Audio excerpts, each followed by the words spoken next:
हे गावोगावी असे गाव तिथे वाचनालय असे वेगवेगळे उपक्रम राबवले जातात. पण आपण बघतोय की या पुस्तकांची काय अवस्था झालेली आहे. माझाही अनुभव मला तुम्हाला सांगायला आवडेल की मी माझ्याही गावात असंच वाचनालय सुरू केलं आणि एवढे सगळं आपण म्हणतो की सुविधा नाही, वाचनालय नाही, बसायला जागा नाही. मग हेच कारणं आहेत की यापेक्षा दुसरे काही कारणं आहेत? काय सांगाल?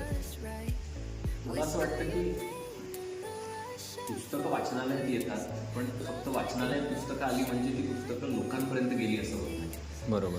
आज म्हणजे सोशल मीडियाचं जग आहे, ज्याच्यामध्ये लोकांना प्रचंड सोशल मीडियाचं व्यसन लागलेलं आहे. सोशल मीडिया वापरल्यामुळे लोकांना वाचण्याची गोडी लागलेली आहे. अशा वेळेस ॲक्च्युली आता पाण्यानंच घोड्यापर्यंत जाण्याची गरज आहे. त्याच्यामुळे ही पुस्तकं इथं आणली, पण याच्यासोबत अशी पुस्तकं आपण ॲक्च्युली लोकांपर्यंत पोहोचवली पाहिजे आणि या प्रयत्नांमध्ये सातत्य ठेवलं पाहिजे.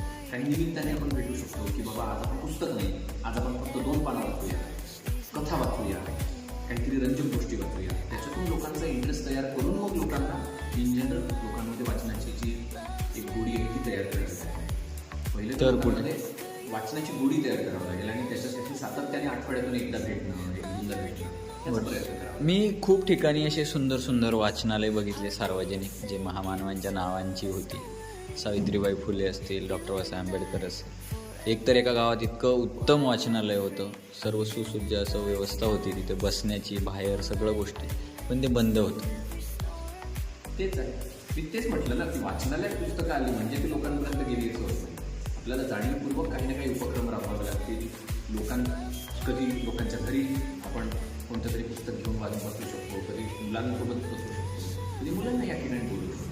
तर वेगवेगळे कृती कार्यक्रम आखावे लागतील. फक्त पुस्तकं वाचनालयात आणून उपयोग नाही. जसं ते म्हटले तुम्ही की पाण्याला घोड्यापर्यंत यावं लागेल. धन्यवाद.